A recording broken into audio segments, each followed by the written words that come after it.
আছেন? না না, আমি আপনাকে কোনো ব্লেম করবো না। এক্সকিউজ মি ভাইয়া, আমি হেল্প চাবো না। না না না, আমি আমি আমি আমি কোনো কথা বলতে চাচ্ছি না। আপনাকে আড়ালে রাখি, না কোনো সমস্যা আপনাকে আড়ালে রাখি। আছে ভাই, রাজনীতি বলুন। আচ্ছা,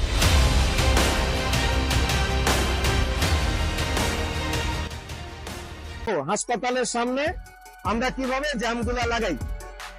এখানে দুইটা বাস মিলে 1 2 3 4টা লেন জুড়ে আমরা চলি। এখানে আমাদের বাসের একজন চেকার বড় ভাই আছে। ভাইয়া কেমন আছেন?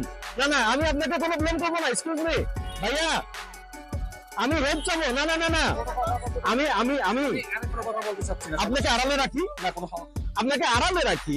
আছে ভাই, রাজনীতি বলুন। আচ্ছা, সো উনি আসলো না, উনি বললো রাজনৈতিক ভাবে সমস্যা আছে। যদিও আমি ওনাকে কোনো ব্লেম করে কিছু জিজ্ঞেস করতাম না, আমি ওনাকে জিজ্ঞেস করতাম যে এই বাসগুলাকে এক লেনে কিভাবে আনা যায়। আমি ওনার কাছে জানতে চাইতাম যে বাস মালিক সমিতির সাথে কথা বলে আমরা কিভাবে ঢাকা শহরের বাসগুলাকে এক লেনে আনতে পারি। বাট উনি ক্যামেরার সামনে আসতে চাইলেন না, ওনার ব্যক্তিগত সমস্যা থাকতেই পারে, সেজন্য আমি ওনাকে ব্লেম করি না। বাট যেখান থেকে যাই চিন্তা করুন না কেন, যতদিন পর্যন্ত আমাদের ঢাকা শহরে আমরা এই বাসগুলাকে এক লেনে না আনতে পারবো, ততদিন পর্যন্ত আমাদের যানজট নিরসন হবে না।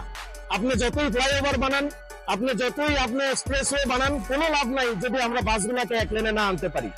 কিন্তু আমি ওই বেসিক সমস্যার জায়গায় সরকারের কোনো পদক্ষেপ দেখছি না। বাসগুলাকে জাস্ট এক লেনে আনতে হবে, দেখছি একটা বাস আরেকটা বাসের পিছনে এসে দাঁড়াবে, সামনের বাস ছেড়ে যাবে, এই বাস আগাবে।